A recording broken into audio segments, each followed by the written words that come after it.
Abra sua Bíblia para o livro de Daniel, capítulo de número 3.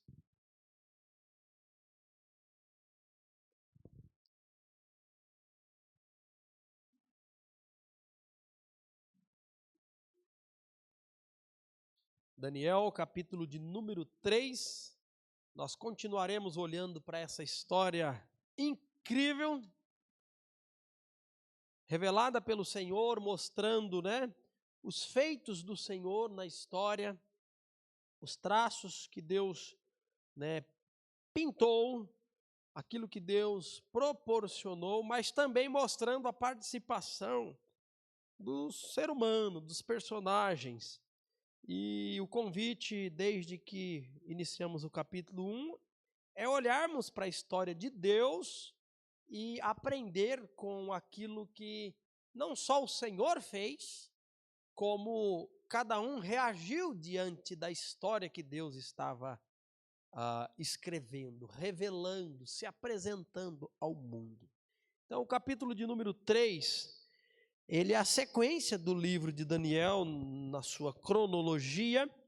E é interessante, antes de ler o texto, deixe-me recapitular um pouquinho do que já vimos até então. Daniel, junto com outros jovens, são levados cativos para a Babilônia, que invade Judá, que cerca Judá, que invade Judá. E aí, nessa captura inicial, é levado jovens de boa aparência, da família real, jovens inteligentes, que pudessem ser ensinados em toda a cultura babilônica, em toda a ciência babilônica, para que o serviço daqueles jovens fossem assistir o rei no palácio. Então Daniel e os seus amigos são levados já sabendo o que lhes aguarda. Não era para trabalhar nas minas, na carvoaria, vamos pensar assim, Não eram para ser pedreiros no palácio ou construtores nas províncias, era para assistir o rei. E aí por 3 anos eles são instruídos em todo estudo, em toda ciência, e várias coisas aconteceram. Mas uma coisa de destaque, apenas para a recapitulação até aqui, é que Daniel e seus amigos decidiram uma coisa: nós não nos contaminaremos com aquilo que a Babilônia nos oferece. Nós estamos em terra estrangeira, nós estamos em um outro local, nós estamos cercados por pessoas diferentes da nossa cultura, nós estamos inseridos em um grupo de pessoas cuja realidade espiritual é de adorar e servir dezenas e centenas de outros deuses. No entanto, nós serviremos apenas ao Senhor. E assim foi. A decisão já foi de não comer a comida do rei. Já vimos isso. Certo momento, o rei ele teve um sonho, e o sonho do rei foi tão aterrorizante que ele não consegue dormir. E aí ele chama todos os sábios, todos os conselheiros, todos os astrólogos, todos os encantadores, todas essas pessoas da quais também o Daniel e seus amigos faziam parte. Ele chama esse grupo e diz: eu tive um sonho, eu não consigo dormir por causa do sonho. Eu estou perturbado, é uma visão que me dá medo, que me dá pavor. E aí eles falaram o seguinte: olha, conta o sonho que a gente dá um significado. E aí o rei, que já estava, por aqui, como diz o outro, com muita coisa, e o próprio sonho em si, ele diz: não vou contar o sonho. Vocês me contam o sonho e digam o significado. E aí eles falam: não, rei, mas não existe isso. Você está querendo demais. Rei nenhum, em lugar nenhum, pediu um negócio desse até hoje. Falou: vocês estão me enrolando. Me diga o sonho, me diga o significado, senão eu mando matar vocês. Não, rei, isso não tem como. Então mandou matar. A ordem foi: mate todos os conselheiros, todos os astrólogos, todos os encantadores, todos os magos, matem todos. E aí Daniel fica sabendo. E Daniel diz: eu preciso falar com o rei. Daniel vai falar com o rei. Ele diz: me dá mais tempo. E Daniel volta e fala com os seus amigos, e juntos eles buscam a Deus em oração.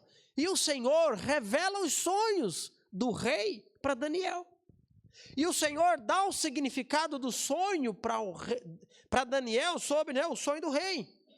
Então Daniel vai se apresentar ao rei e vai dizer para o rei algo que nós vimos na última mensagem, domingo retrasado, que Daniel, é interessante nós vermos a participação dele na história de Deus. Porque diante dessa oportunidade, ele dá a glória ao Senhor. Ele não se intitula como o conhecedor do sonho, enquanto os outros não são.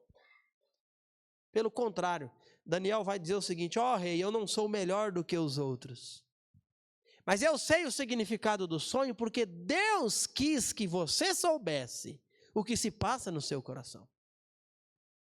Então, o porquê Deus revela para Daniel o sonho do rei, não diz respeito nem mesmo a quem Daniel é, mas ao desejo de Deus de assim fazer, revelar para o rei acontecimentos futuros. Revelar para o rei que o Senhor é o Senhor da história. E foi muito interessante nós observarmos isso. E é interessante também notarmos, e lembrarmos no caso aqui agora, que Daniel, quando tem o significado do sonho, ele não tem ali uma carta na manga para, de repente, despejar sobre os seus companheiros, vamos assim dizer, que se é assim que podemos chamá-los, sobre aqueles que faziam parte do mesmo grupo, assim como Daniel, os babilônicos. Ele não é oportunista em permitir que a foice decepasse o pescoço de muita gente ruim. Quando ele sabe do sonho, ele corre ao rei e diz: não mate ninguém. Não mate ninguém, porque eu tenho o significado do sonho. Então, graça e misericórdia não deve ser uma realidade apenas para alguns. Estender graça e misericórdia deve ser uma realidade para todos aqueles que receberam graça e misericórdia. Daniel, eu li em um dos livros, Daniel ele não conhecia o Sermão do Monte, mas Daniel já agiu corretamente como Cristo disse para agir em relação aos seus inimigos. Seria, talvez uma oportunidade muito positiva a Daniel permitir que esses camaradas fossem mortos, não seria? Você lembra daquela história de Saul perseguindo Davi? Saul perseguiu Davi implacavelmente por muito tempo, em muitas ocasiões. E em certo momento ele esteve tão perto de capturar Davi que foi, assim, alucinante a história. Se você ler a história, você fica assim, eufórico, muitas vezes, o que aconteceu. E uma das vezes que aconteceu foi o seguinte, é que Davi e seus aliados, e seus companheiros, e seus soldados, não era um grupo muito gigante nesse momento, mas eles entram a uma caverna. E de repente, algum tempo depois, sabe quem que entra naquela caverna? Saul. Só que Saul não sabe que Davi está lá dentro. Não sabe que os soldados de Davi estão lá dentro, aqueles homens que morriam por Davi. Mas eles estão vendo Saul. E aí alguém cochicha no ouvido de Davi. Eu não sei tudo que disse, mas talvez, Shemanaia, hein? Talvez já começou. Deus entregou o teu inimigo nas tuas mãos. Olha, não foi bem isso mesmo que aconteceu? Quem me mata pode morrer. Isso é de Deus. O que Davi diz? Longe de mim levantar a mão contra o ungido de Deus. Deus colocou esse homem nesse lugar. Ele pode estar errado, ele pode estar fazendo o que ele for, mas Davi reconhece, Deus é quem vai julgar, não eu. E aí em certo momento, acho que isso aconteceu por 2 ocasiões, Davi vai lá e corta só um pedaço da roupa de Saul desmaiado, só para ele ver. Que ele pôde matá-lo, mas ele não quis matá-lo, ele não quer matar Saul. O que acontece aqui com Daniel é algo parecido, ele tem a oportunidade de permitir a sentença do rei, o decreto do rei, ser executado. Mas ele diz, rei, não mate ninguém, Arioque, não execute ninguém. Eu vou falar ao rei. E aí nós vimos o significado do sonho, que é o controle que Deus exerce sobre todos os reinos da terra. Se levanta reino, cai reinos, outro substitui, um de repente manda agora, outro mandou no passado, outro mandará no futuro, mas um dia a Bíblia diz que o Senhor, como uma pedra cortada da montanha, não por mãos humanas, destruirá todos os reinados e estabelecerá o seu reino permanente, duradouro. Deus está no controle da história. E aí o capítulo 3 nos mostra o seguinte, dá uma olhadinha junto comigo. O rei Nabucodonosor fez uma estátua de ouro de 27 metros de altura, de 2,7 metros de largura, olha, quase 3 metros de largura. E a colocou na planície de Dura, na província da Babilônia. Em seguida, enviou mensageiros a todos os altos funcionários oficiais, governadores, conselheiros, tesoureiros, juízes, magistrados e todas as autoridades das províncias, para que viessem à dedicação da estátua que ele havia levantado. Todas essas autoridades vieram e ficaram diante da estátua que o rei Nabucodonosor havia levantado. Então o arauto gritou: povos de todas as raças, nações e línguas, ouçam a ordem do rei. Quando ouvirem o som da trombeta, da flauta, da cítara, da lira, da harpa, do pífaro e de outros instrumentos musicais, prostrem-se no chão para adorar a estátua de ouro levantada pelo rei Nabucodonosor. Quem não obedecer será lançado de imediato na fornalha ardente. Portanto, ao som dos instrumentos musicais, todos, não importando sua raça, nação ou língua, se prostrarão no chão e adorarão a estátua de ouro que o rei Nabucodonosor havia levantado. Alguns dos astrólogos, porém, foram ao rei e denunciaram os judeus. Disseram ao rei Nabucodonosor que o rei viva para sempre.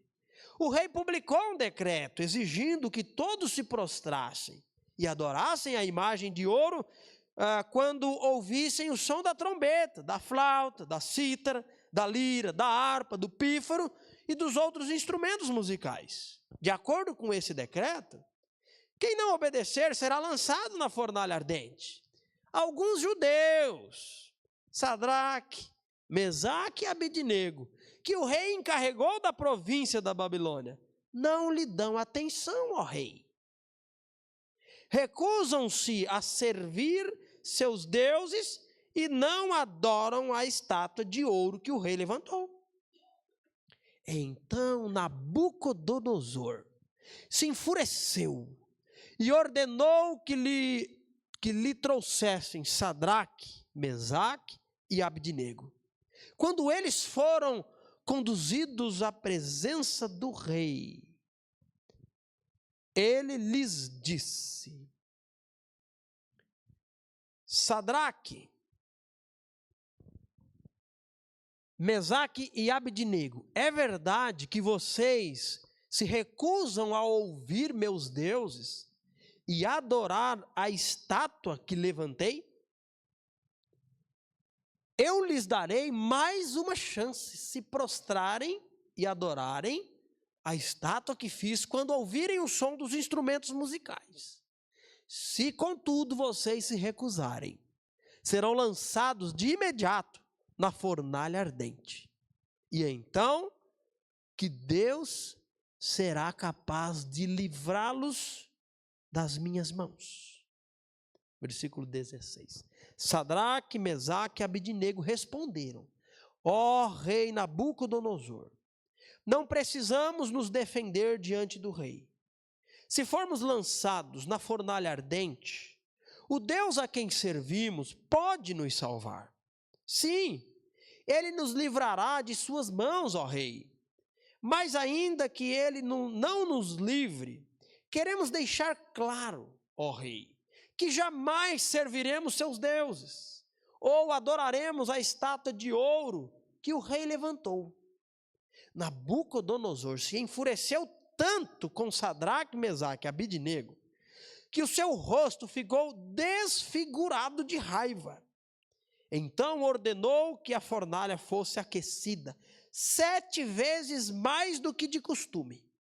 Deu ordens também para que alguns dos homens mais fortes do seu exército amarrassem Sadraque, Mesaque e Abidnego e os lançassem na fornalha ardente.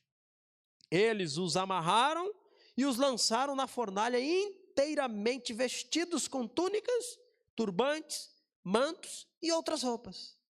E uma vez que o rei, em sua ira, havia exigido um fogo tão quente na fornalha, as chamas mataram os soldados que jogaram os 3 lá dentro. Assim, Sadraque, Mesaque e Abidnego, amarrados, caíram nas chamas intensas. De repente, porém, o rei Nabucodonosor se levantou espantado e disse a seus conselheiros: não foram 3 homens que amarramos e lançamos na fornalha? Sim, ó rei, responderam eles. Olhem, disse Nabucodonosor, vejo 4 homens desamarrados, andando no meio do fogo, sem se queimar. E o 4º homem se parece com um filho de deuses. Então Nabucodonosor se aproximou o máximo que pôde da porta da fornalha ardente e gritou: Sadraque, Mesaque e Abidnego, servos do Deus Altíssimo, saiam, venham para aqui. E Sadraque, Mesaque e Abidnego saíram do meio do fogo.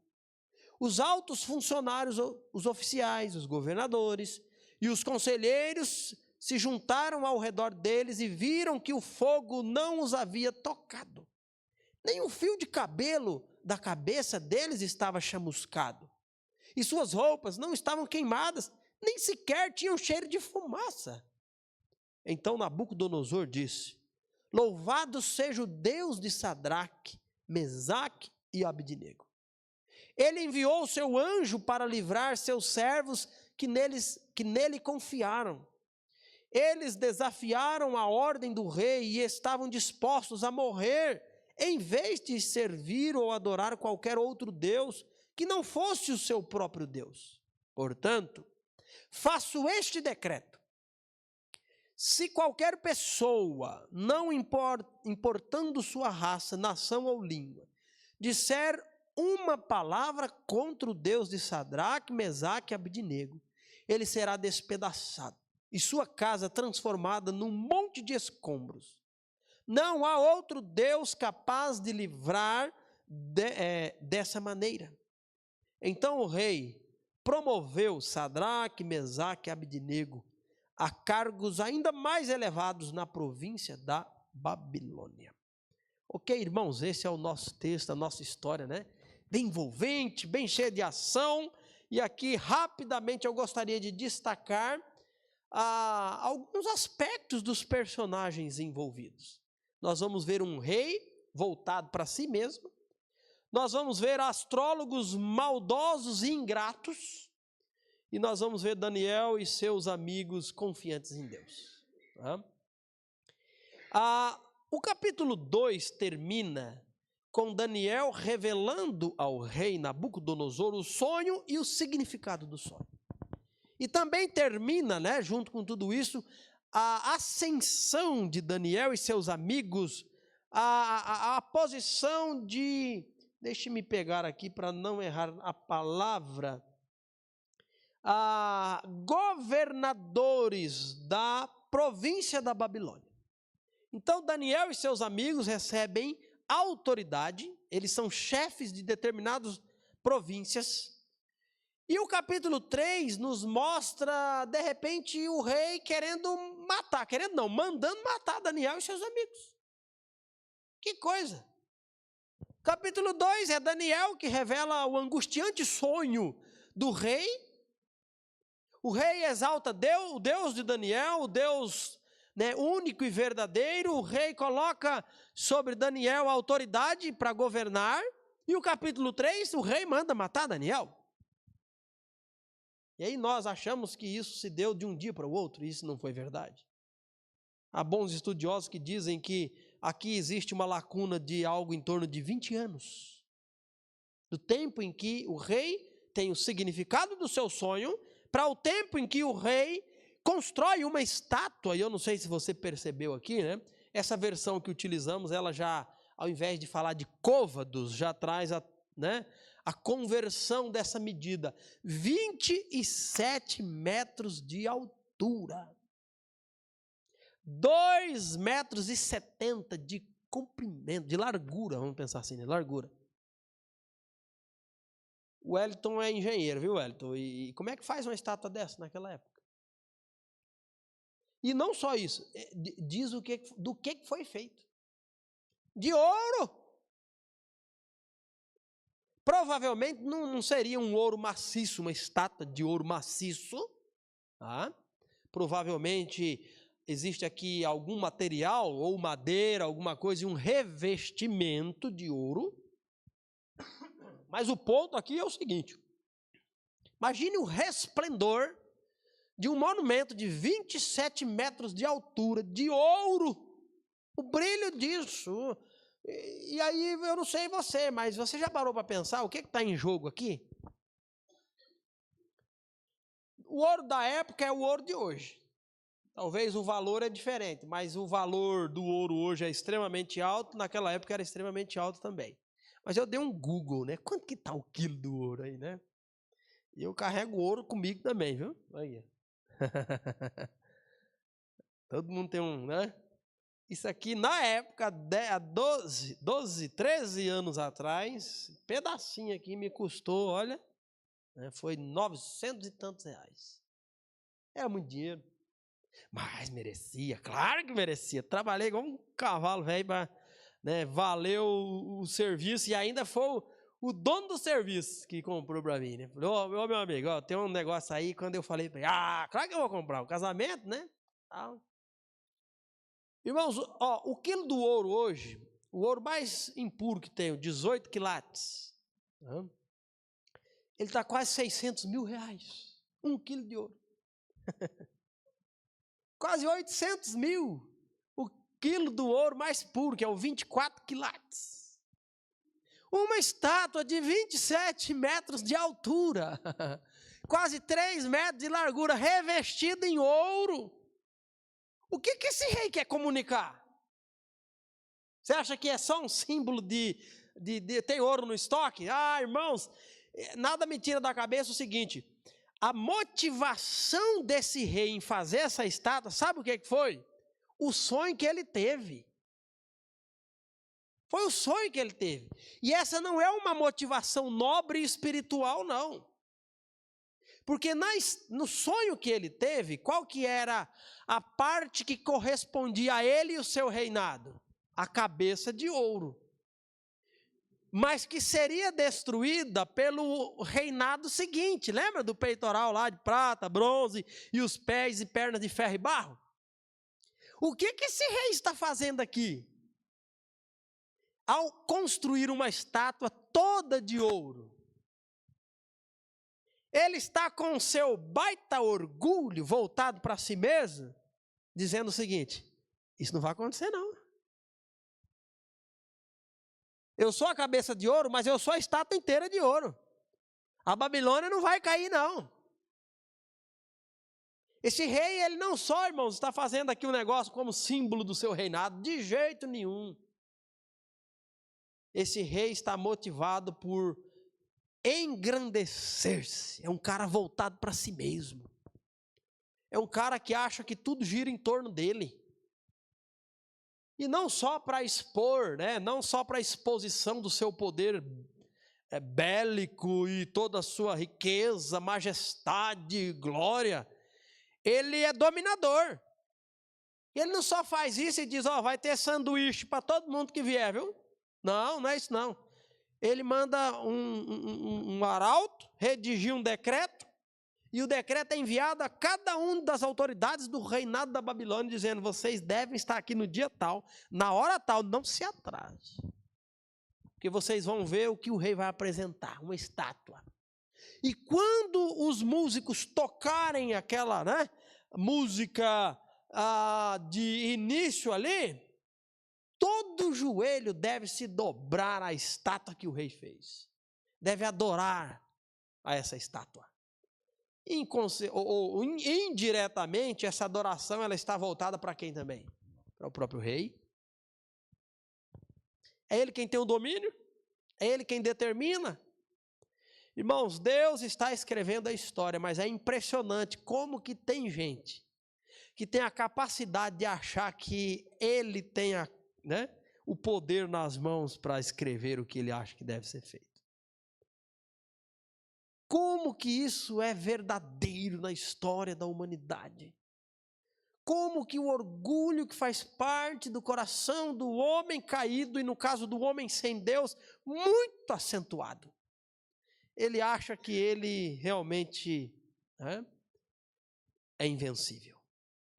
Mas a história mostra para nós também não só a participação do rei voltado para si mesmo, como também dos astrólogos. Você entendeu aqui, na leitura do texto, o que está acontecendo? Versículo 8 diz: alguns astrólogos. Então eles chegam para o rei lá e dizem: ô rei, que viva para sempre. Chega bajulando, né? Chega lambendo. Eu cresci ouvindo esse negócio, né? Quando você adula o outro, ela está lambendo. Fala desse jeito assim, né? Está lambendo. Eles já chegam bajulando o rei, exaltando o rei. E é interessante nós vermos o que eles têm a falar para o rei. Em outras palavras aqui, eu vou parafrasear a ideia, está falando aqui: o que você diz não é verdade? Não? Perdeu a autoridade? Os teus decretos, ó rei? Vamos dar uma de NTLH agora. Você é um homem ou você é um saco de batata? É isso que está acontecendo. Porque eu quero te dizer, rei, que existe alguns judeuzinhos aí, e eles já sabem quem é. Eles dão um nome: Sadraque, Mesaque e Abednego. Tem uns judeuzinhos aí que não... a NVT diz: não dão atenção para o que tu fala. Dá para imaginar essa cena? Esse mesmo rapaz aqui, junto com outros aí, alguns dos astrólogos, é plural. Esse grupo, eles foram livrados da foice, porque Daniel lá atrás disse: não execute ninguém. Mas aqui eles querem a execução de Daniel. Irmãos, o homem sem Deus, ele é vingativo. O homem sem Deus, ele é um problema sério. Eu ouvi de um pastor muito querido e conhecido o seguinte, né? Ele falou com essas palavras: todas as pessoas em que ele estendeu a mão, eu não estava falando de simples ajudinhas assim, né? De estender a mão. Ele falou: em algum momento essas pessoas me apunhalaram pelas costas. Eu não perguntei o que era, né? Nem dava para perguntar, eu só ouvi ele falando, né? Eu conheço pessoalmente, mas eu ouvi em um vídeo.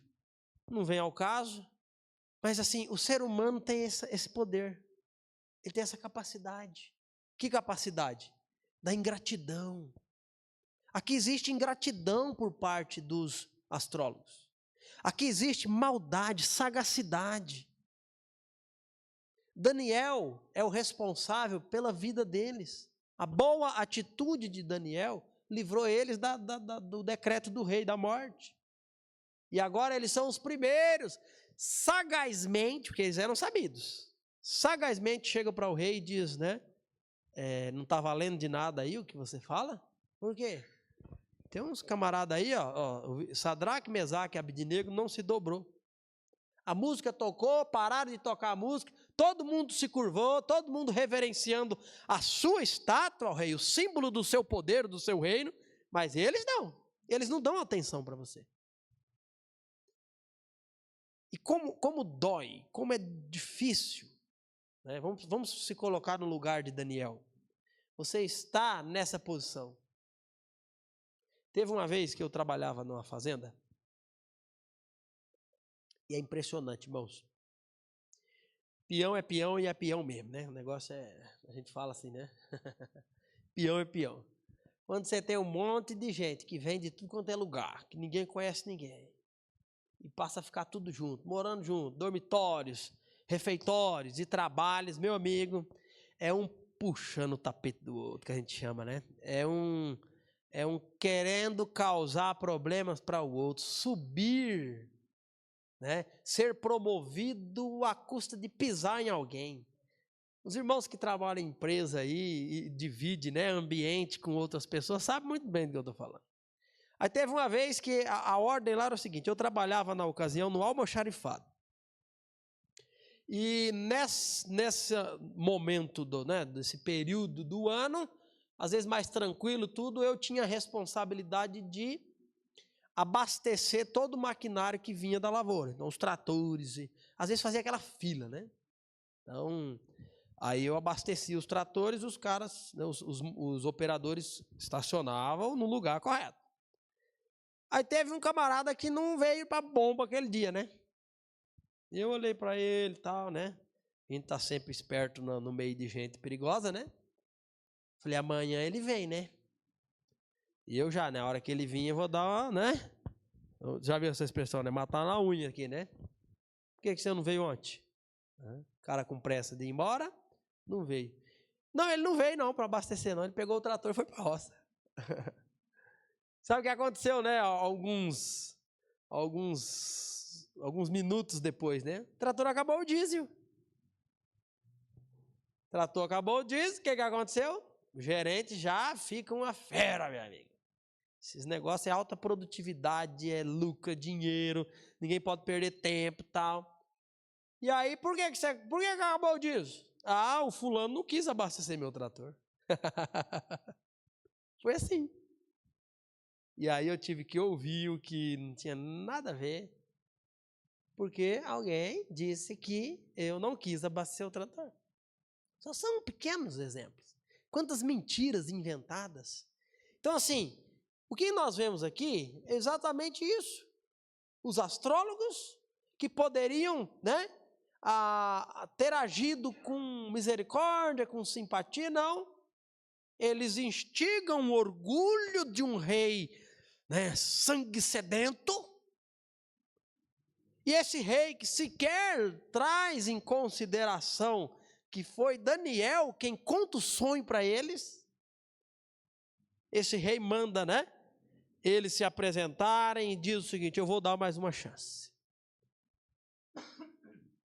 Aqui talvez é o ato de misericórdia do rei, né? Eu vou dar mais uma chance. Pode tocar a música aqui. Se curve. Vocês vão se curvar. Se vocês não se curvarem, vocês serão lançados na estátua. E é maravilhoso a gente ver também, não só a resposta de Daniel, mas a forma como ele diz. Porque assim, sabendo que vai morrer.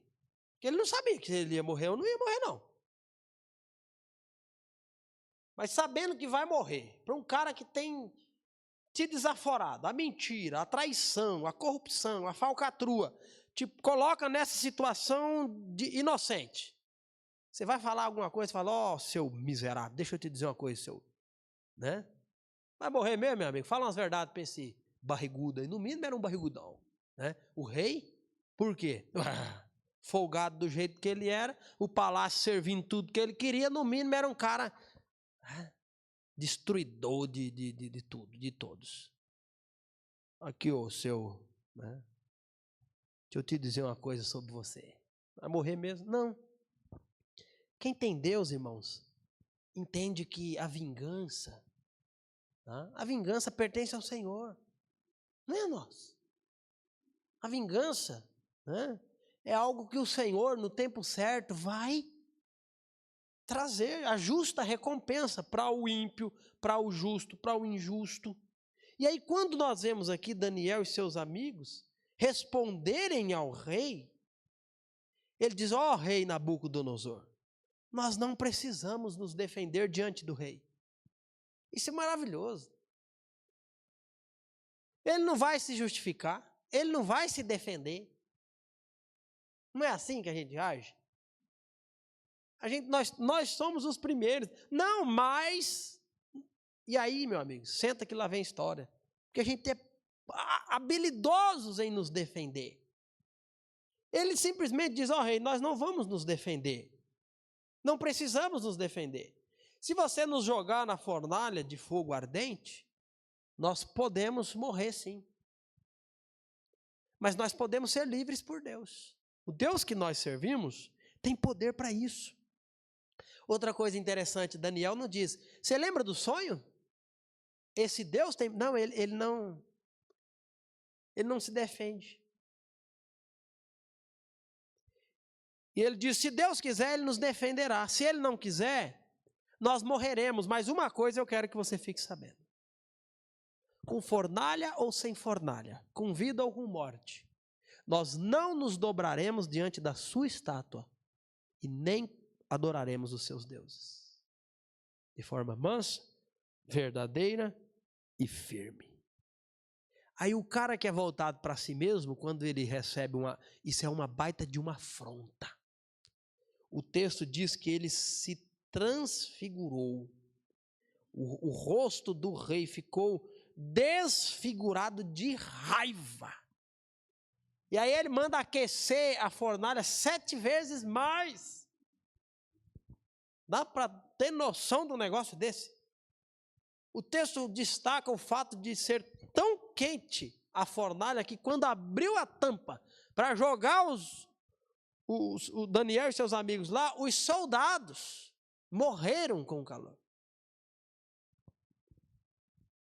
E aí, alguns segundos depois, certamente não foi muito tempo depois, o rei olha para a fornalha e diz: oxente! Vamos trazer o rei para alguns lugares do Brasil, né? E após, não foram 3? Tem 4. E estão andando. Ali cai a ficha do rei. É o Deus que revelou o sonho. É o Deus que Daniel falou: ele pode nos livrar. Então o rei se aproxima da fornalha e diz: Daniel, sai para fora. Que você e seus amigos saiam para fora. E aí ele vai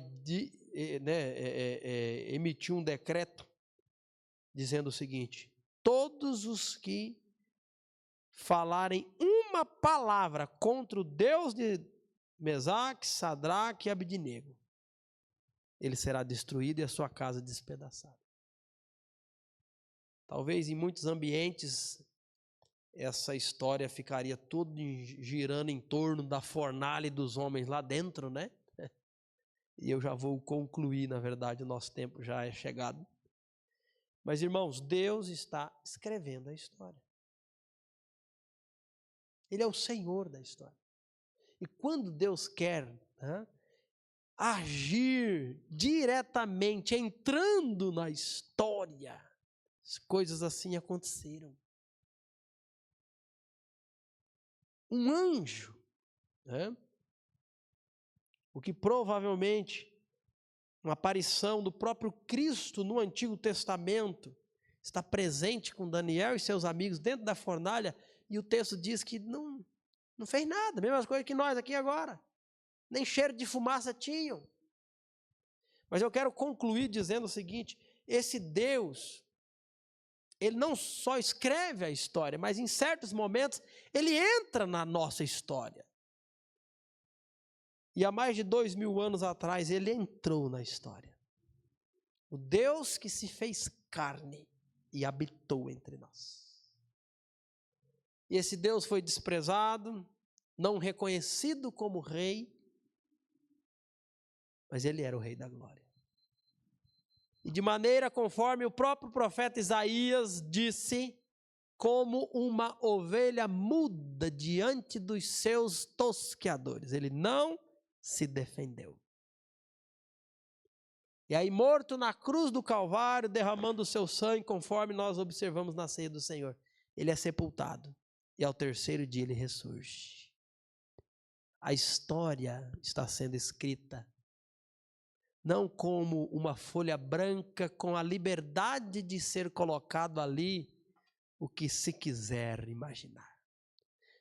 A história está sendo escrita com um Deus que escreve a história, que está no controle da história, daquilo que ele já revelou que acontecerá. Mas eu pergunto para você, você que está hoje vivendo essa história de Deus, a sua história faz parte nessa cronologia do tempo. Moisés, 4.000 anos atrás aí. Daniel, nem observei quanto tempo. Abraão, Deus escolheu que esses homens entrassem na sua história naquele período. Mas esse é o nosso período. É o período em que ele permitiu você chegar ao mundo e participar da história dele. O nosso período já é de olhar para trás e ver o momento que Jesus veio viver a história. Moisés, Daniel, eles não olhavam para trás. Com muita dificuldade, eles olhavam para frente, sem entender muitas coisas. Nós temos bastante facilidade, porque a história já está escrita aqui. Então nós olhamos para trás, sabendo o que foi, o que aconteceu, os nomes, os lugares. Mas a pergunta que eu faço, a história da sua vida, hoje, ela está sendo escrita junto com Deus ou sem Deus? Junto com Deus é para aqueles que, arrependidos dos seus pecados, se entregam ao Senhor, confiam no Senhor.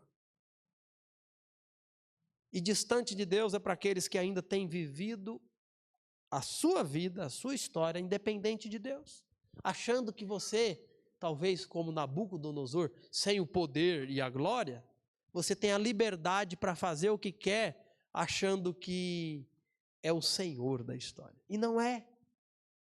Mas o convite que o Senhor faz a mim e a você é: se dobre ao Deus da história. Se curve àquele que tem feito os acontecimentos no mundo. E que o Senhor nos abençoe. Que o Senhor nos guarde, que o Senhor nos livre. Que o Senhor nos dê uma boa semana na presença dEle, guardados, e que possamos mais uma vez, se Ele não voltar para nos buscar ainda, estar outra vez juntos para adorá-lo. Senhor, te agradecemos, ó Pai. Te louvamos e te exaltamos pelo privilégio de olhar para esses textos que contam o que aconteceu no passado. Essa história escrita com grandes verdades e significados para nós que estamos vivendo a nossa história hoje e que temos dificuldades de conectar o nosso agora com o que o Senhor já fez ou está fazendo. Nos ajude, Deus, a submissos a Ti,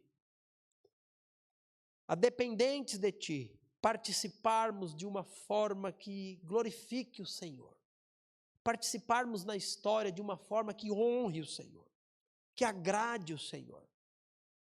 Que o Senhor nos livre de nós mesmos, mas que possamos em cada atitude e ação demonstrar aquilo que está presente em quem o Senhor é. Santo, amável, puro. E que isso possa ser uma realidade nas nossas vidas enquanto vivemos a nossa história dentro da Tua história. Nos dê uma boa semana.